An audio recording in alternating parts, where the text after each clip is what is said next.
DA বাড়ল রাজ্য সরকারি কর্মচারীদের। কত শতাংশ বাড়ল ডিএ দেখে নিন এক ঝলকে।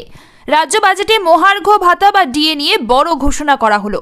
আগে থেকে এবারের বাজেটে ডিএ বাড়বে বলে ইঙ্গিত পাওয়া গিয়েছিল। সেই মতো রাজ্য বাজেটে সরকারি কর্মচারীদের ডিএ বাড়ল 4%। এদিন রাজ্য বিধানসভায় বাজেট পেশ করেন রাজ্যের অর্থ প্রতিমন্ত্রী চন্দ্রিমা ভট্টাচার্য। সেখানেই তিনি বর্ধিত ডিএ নিয়ে ঘোষণা করেন। 1 এপ্রিল 2025 থেকেই বর্ধিত ডিএ কার্যকর করা হলো। বর্তমানে রাজ্য সরকারি কর্মচারীরা ষষ্ঠ বেতন কমিশনের আওতায় 14% করে মহার্ঘ ভাতা পাচ্ছিলেন। সেখান থেকে ডিএ বৃদ্ধির ফলে সরকারি কর্মচারীদের অনেকটাই বেশ সুবিধা হলো। তারা এবার থেকে 18% করে ডিএ পাবেন। রাজ্য সরকারি কর্মচারীরা আগে থেকেই বাজেটে ডিএ নিয়ে আশাবাদী ছিলেন। আপাতত কেন্দ্রীয় সরকারি কর্মচারীদের সঙ্গে পশ্চিমবঙ্গের রাজ্য সরকারি কর্মীদের ডিএর ফারাক হলো 35%। সেটা পুরোটা দেওয়ার দাবি বহুদিন ধরেই জানিয়ে আসছিলেন রাজ্য সরকারি কর্মচারীদের একাংশ। এই নিয়ে বহুদিন ধরে চলেছে বহু আন্দোলন। তবে এবার তাদের সকলের মুখে হাসি ফুটল। 2026 সালে রাজ্যে বিধানসভা ভোট, সেই হিসাবে এই বাজেট রাজ্য সরকারের পূর্ণাঙ্গ বাজেট।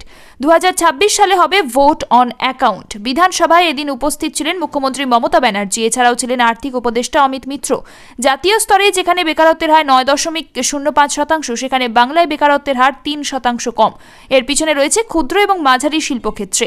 তবে সরকারি কর্মচারীদের ডিএ নিয়ে বহুদিন ধরেই চিন্তাভাবনা করছিল রাজ্য সরকার। সেই মতো চলতি বাজেটে রাজ্য সরকারি কর্মচারীদের মুখে ফুটল হাসি। 2026 সালের বিধানসভা ভোটের আগে 4% ডিএ বাড়ানোর প্রস্তাব দিল রাজ্য সরকার।